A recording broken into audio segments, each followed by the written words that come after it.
여러분들 교재 175쪽입니다. 끓는 점 오름 상수, 어는 점 내림 상수의 데이터가 많이 사용하는 용매에 대해서 주어져 있죠. 끓는 점 오름 상수 KB 그리고 어는 점 내림 상수 KF는 몰랄 끓는 점 오름 상수, 몰랄 어는 점 내림 상수라고 하는데 이것들은 용매 그 자체에 의해서만 결정됩니다. 용매와 용질 간의 인력이 얼마나 크게 작용하느냐, 작게 작용하느냐에 영향을 미치지 않습니다.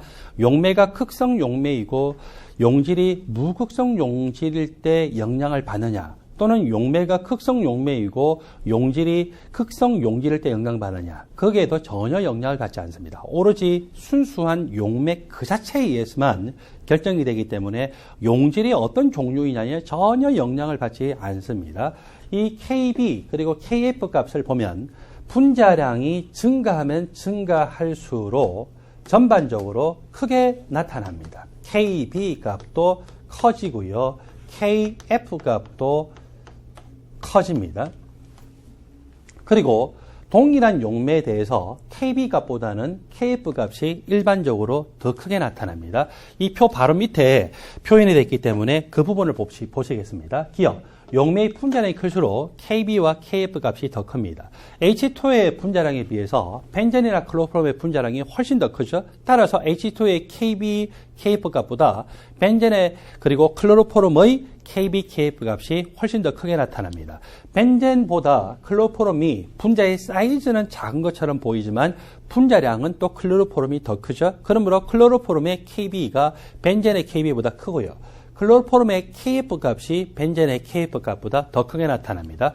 각각 순수한 그 용매에 대해서 KB 값보다는 또 KF가 더 크게 나타나고 이런 모든 경향들은 상평형도에서의 상경계곡선의 기울기와 관련이 되어 있지만 여기서는 그 부분에 대해서 설명을 하지 않고 넘어가겠습니다. 더 자세한 내용들은 전공화학 파트에 있고요. 여러분들 개인적으로 질문하시고 싶으신 분들은 저한테 홈페이지를 통해서 질문하시기 바랍니다. 여러분들 교재 175쪽의 아래쪽에 조금 전에 배웠던 용액의 총괄성과 관련된 예제 문제가 있습니다. 아래표는 어떤 수용액에 함유된 성분의 조성을 나타내고 있습니다. 소듐 이온, 마그네슘 이온, 염화 이온, 황산 이온이 있고 이것들의 농도를 모두 합하게 되면은 0.20 몰랄 농도만큼이 있고 저 이온들의 종류가 어떤 것이냐에 상관없이 그 이온들 하나하나를 다 합한 전체 그 이온의 개수가 전체 용액의 총괄성에 영향을 미칩니다.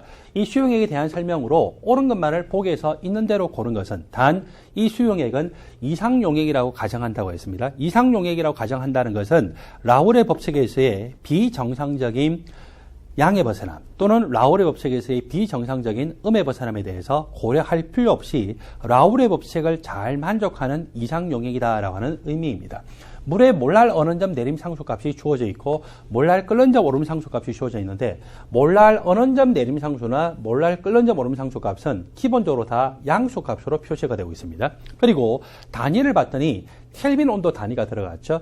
켈빈 온도 1도의 스케일과 섭씨 온도 1도의 스케일이 같기 때문에 이 켈빈 온도 대신에 섭씨 온도로 대체를 해서 사용하셔도 전혀 상관이 없습니다. 자, 보기에 어떤 내용이 있는가를 볼까요? 이 수용액의 정상 어는 점은 순수한 물보다 얼마만큼 낮다라고 표시가 되고 있죠. 어는 점 내림의 크기를 계산합니다. 어는 점 내림의 크기는 마이너스 KF 곱하기 몰랄 농도, KF 값이 1.9 켈빈 킬로그램 퍼 몰, 그리고 용질 입자들의 전체 몰랄 농도 값은 0.20 몰랄 농도입니다.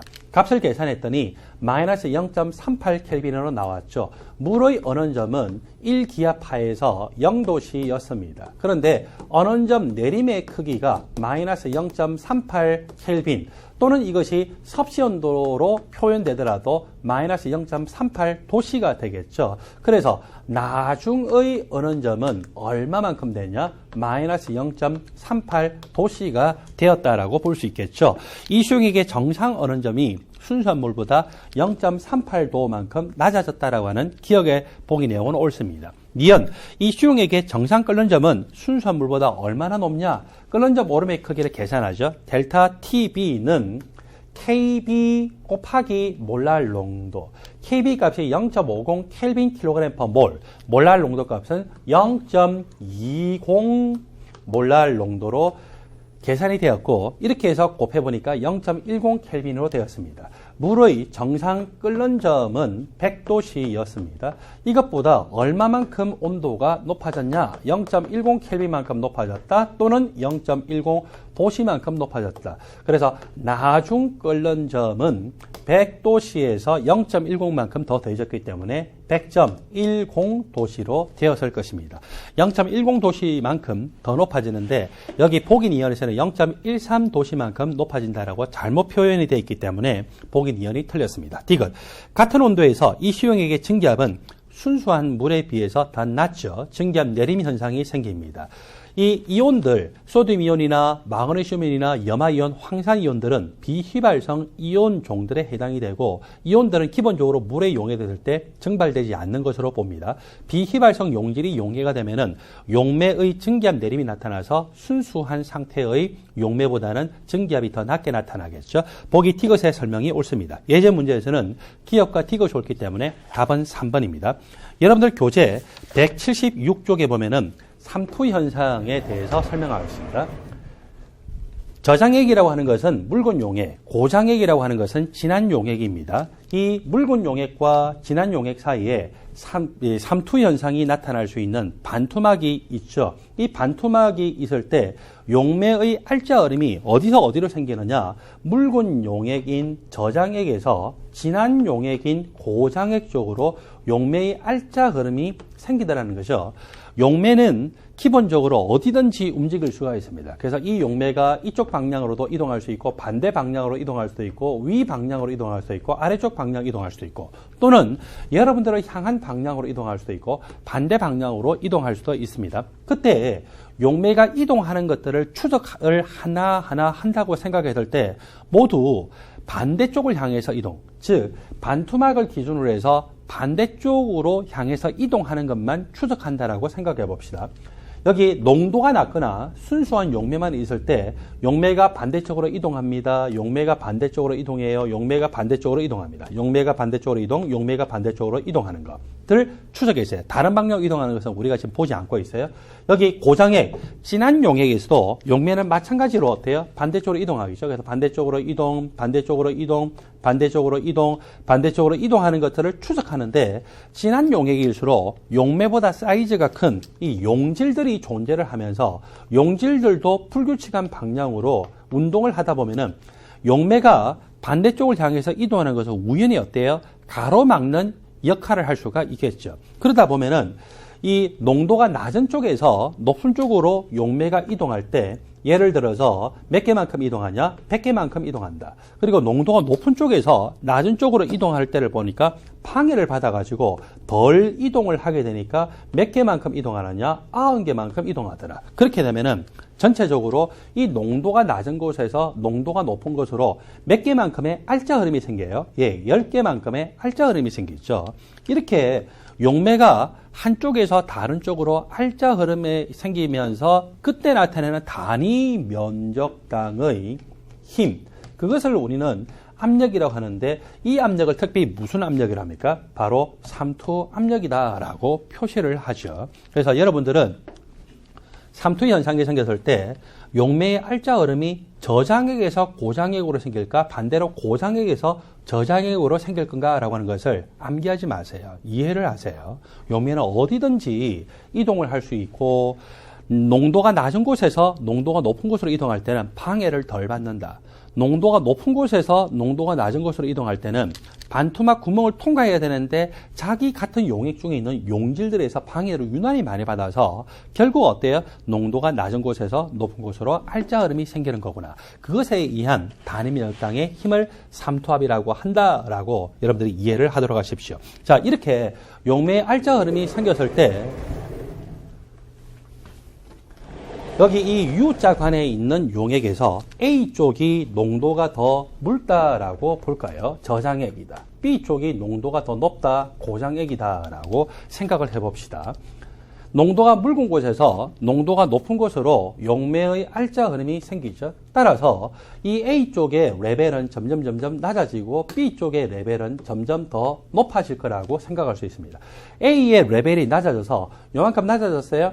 그리고 B의 레벨이 높아져서 이만큼으로 높아졌어요. 자, 이때 무슨 일이 생기냐면은 액체 기둥이 존재하면은 그 액체 기둥에 의한 압력이 있었죠. 우리가 기체, 액체, 고체, 단원을 제일 앞에서 보니까 액체 기둥으로 나타낸 압력이 계산이 됐어요. 그 압력이 어떻게 계산됐습니까? 압력이라고 하는 것은 액체의 높이와 직접적으로 상관이 있었습니다. 또 중력 가속도와 직접적으로 상관이 있었죠. 또 뭐에 의해서 영향을 받습니까? 액체의 높이, 중력 가속도, 그리고 액체의 밀도에 영향을 받았죠. 밀도라고 하는 것은 우리가 로우라고 이렇게 표현을 합니다. 그래서 이 A하고 B가 이만큼의 높이 차이가 생기고 이만큼의 높이 차이가 생긴 것에 의한 압력과 아직도 저장액은 고장액에 비해서 농도가 낮아요. 그 다음에 고장액 쪽으로 용매가 온 것은 맞지만 그래도 어때요? 아직도 고장액이 농도가 높거든요. 그래서 처음에 이 저장액에서 고장액으로의 압력을 3투압 파이 1이라고 했을 때 저장액에서 고장액으로 용매가 이동을 하다 보면은 분명히 두 개의 농도 차이가 작아지겠죠. 농도 차이가 작아져서 지금 현재 이 상태에서의 삼투압력을 파이2로 했을 때 처음의 삼투압력에 비해서 현재 이렇게 이제 레벨이 조정이 됐어요. 레벨이 조정이 되고 난 다음에 나중 상태에서의 삼투압력이 작아진 것은 맞지만 이 압력과 여기 액체 기둥의 높이 차이에서 나타난 압력이 두 개가 압력이 똑같을 때 용매는 알짜 흐름이 생기지 않고 전체적으로 멈추게 되겠죠. 그러니까 분명히 이 상태에서 저장액 쪽에서 고장액으로 용매 이동해요. 그런데 고장액에서 저장액 쪽으로도 똑같은 개수만큼 용매들이 이동을 하기 때문에 적어도 알짜 흐름은 없다라고 하죠.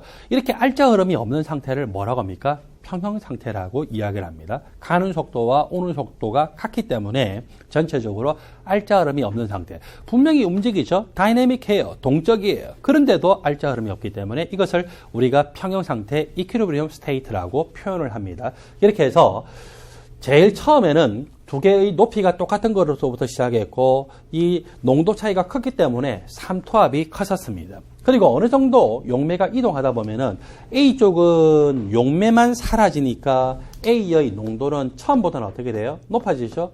B쪽에는 용매만 들어오니까 처음보다는 용매만 들어오고 용질은 가만히 있으니까 농도가 낮아지죠? 그렇게 해서 A와 B 사이의 농도 차이는 더 작아졌어요.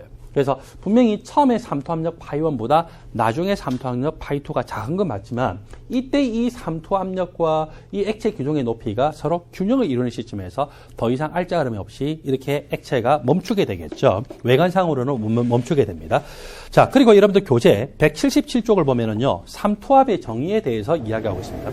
삼투압이라는 것은 A와 B의 농도 차이에 의해서 A쪽에서 B쪽으로 용매의 알짜 흐름이 생기고 그 알짜 흐름이 생김으로써 용매가 이런 식으로 치고 올라가면은 B쪽의 레벨이 높아지잖아요. 근데 이렇게 높아지지 않도록 B쪽에다가 압력을 딱 가해줘요.